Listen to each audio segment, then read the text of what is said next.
Hello, YouTube. We are back for another exciting upload in relation to Jeremy's Detective Comics number 33.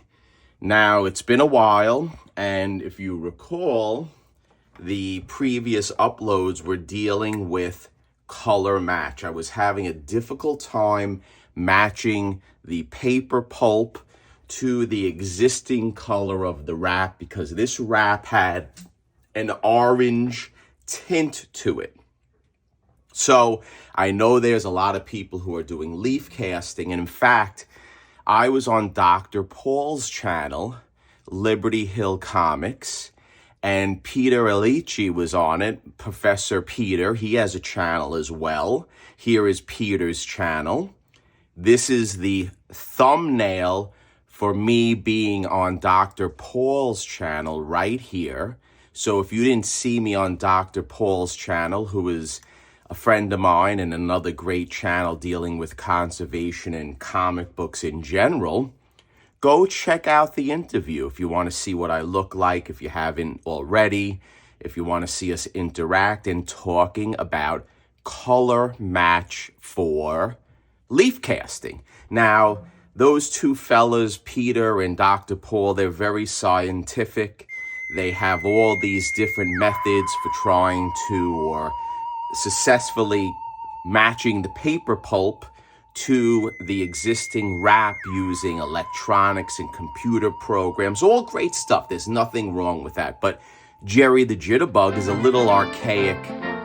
I think I'm more on the artistic side versus the scientific side, and I do things differently. So what I did and what I want to explain is we have right here good old construction paper like you used when you were a child.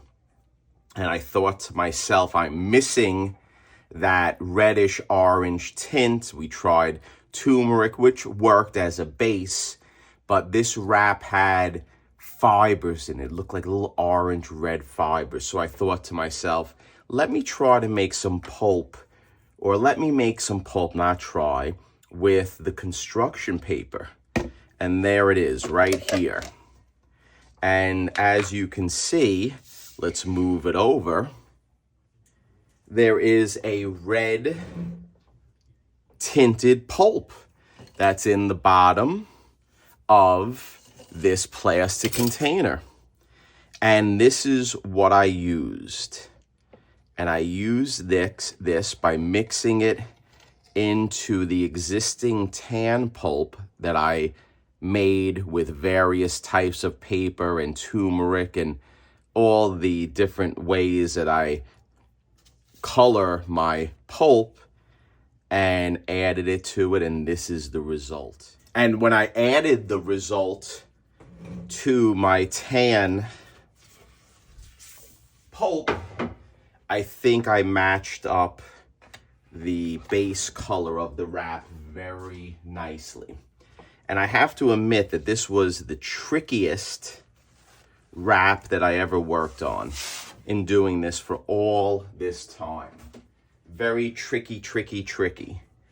And here we go. So I think it blended very nicely. And I was able to achieve the color match just by trial and error, adding the different pulps, colors in relation to the construction paper, and it really blended nicely.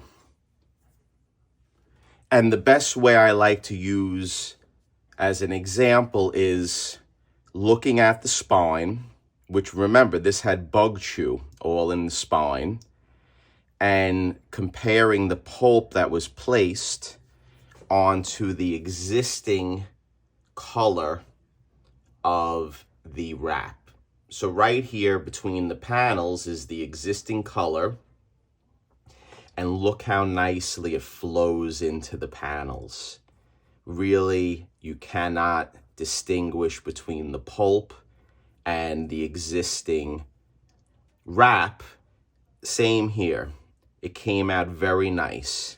And this is why, guys, I take my time and I try to work it. So what we need to do with this wrap to finish it up, I need to cut the sides. We'll cut the bottom when I am finished with all the wraps. And even though I showed how I cleaned the pulp around the perimeter, there's still some pulp that I have to work on a little bit better. Right here is a little example, but we'll take that off. And we're not going to do this with wetting it. We're going to do it more with a mechanical means, with an eraser, or lightly using some Absorine or some other ways that I do it in order to clean the wrap up. So I'm very happy with the final results. I finally got it where it matched up. It was a very difficult wrap.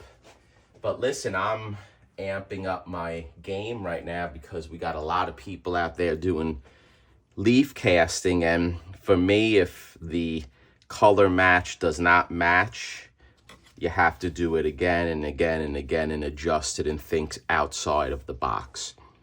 So we're going to get going with the next 2 wraps. There's only 2 more to go. And then we'll start assembling the book, doing the fine tuning and whatnot. I'm a little under the weather right now. If you watch my channel, I was in Disney, checking out Disney this past week. I had a fun time there. And this is a sad week if you grew up in my era. 2 people passed away who I really liked. Ozzy Osbourne, one of my favorites. And Hulk Hogan, the day that I'm filming this, he passed away. I used to love Hulk Hogan. I still like him now. And rest in peace, both of those 2 icons growing up in my era. So I appreciate your support. If you didn't sub, hit that sub button. Let me know how you think I did. Did Jerry the Jitterbug do an okay job? Yeah, I think I did. I answered my own question. Appreciate your support and stay tuned.